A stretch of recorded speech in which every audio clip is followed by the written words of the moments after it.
Morning everyone, my name is Rizka Pratamini Raswanda and I'm currently working as Judicial Analysis at Pengadilan Negeri Mentok.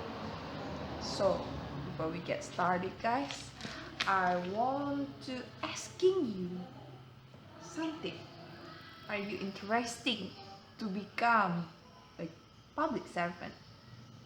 Hold on guys, because we're gonna find the answer of the question in my presentation. Because today I'm going to talk about how to become a professional public servant. Before that, I'm going to divide my talk into three parts. The first one is where your strengths lie, and the second is public service skill, and the third is see where a public servant career can take you. But don't worry guys, my presentation didn't taking your time so long because it take about 10 minutes. And if you have any question and want discussion, don't worry, because after my presentation there will be time to ask for discussion and have answering the question.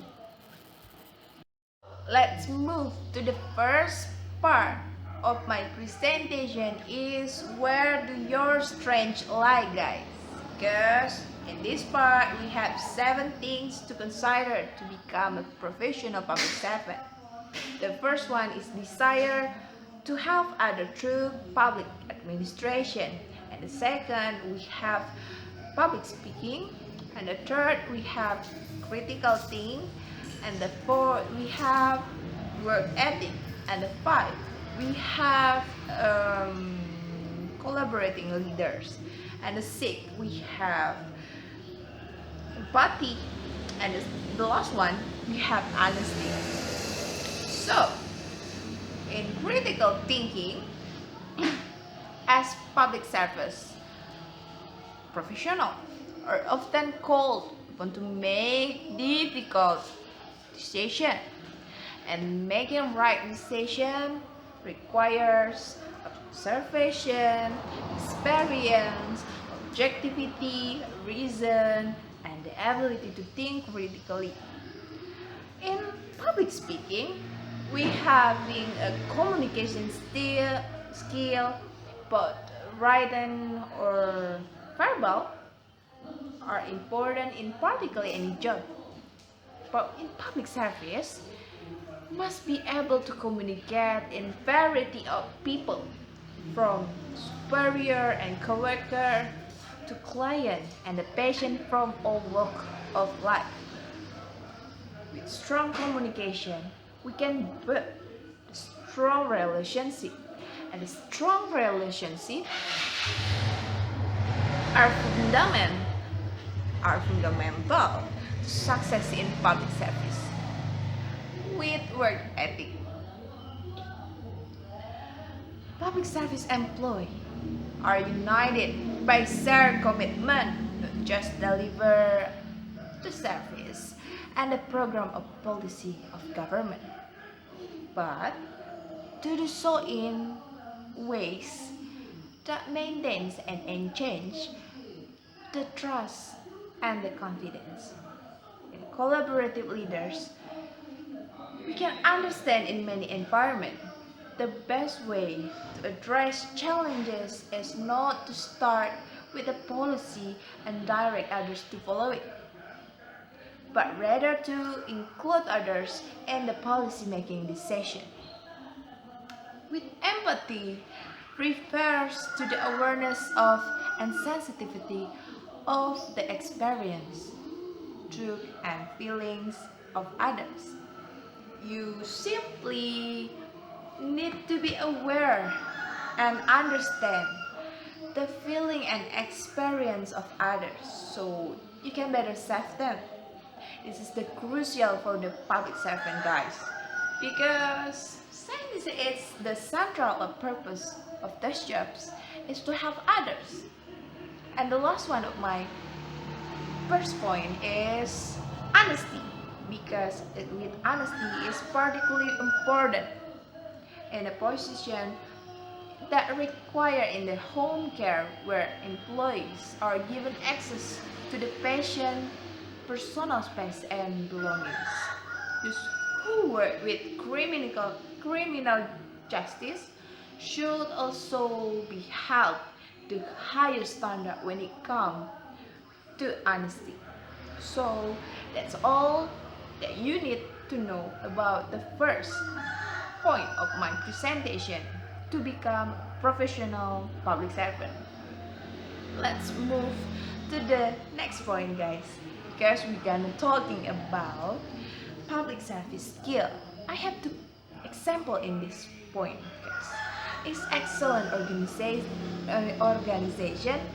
and negotiating skill. And the second one is the ability to influence other through reason argument. Maybe in this point, I just giving you a simple tips, guys. Because in public service, you need to more feeling others because you want serving the public. After you become a professional public servant, there are so many skills that you can explore with public servant, guys. So that's all of my second point. Let's move to the last point of my presentation, is where a public servant career can take you. In this part, I have 2 points to consider. The first one is expected to do the right thing, guys. The second one is takes an oath of employment. And the third is working through change. And the fourth is out in the open. What we thinking about expected to do right thing? Even when it's not easy, guys, they uphold the highest professional and ethical standard because they understand the high expectation public with their work. What the meaning to take an oath of employment? In this part, we gonna tell you about each time they take the oath, they're reminded of the duties, powers, and trust that are placed in public servant. As part of the oath, public servants swear not just to do their job, but they have 3 things to consider. The first one is serve ethically and with integrity, loyalty, impartiality, and objectivity. The second, put the interests of the public and the public service ahead of their own personal interests. And the third of the last one is maintains and enhance the public trust and confidence in the public service. The conclusion that we get from my presentation is this commitment make sure that our actions are impartial, objective, and beyond reproach, because we have a duties, have a integrity to do our job, to have others, and serve the public. So that's all of my presentation, guys. If you have any question, just raise your hand and we can start our discussion with a question. Thank you.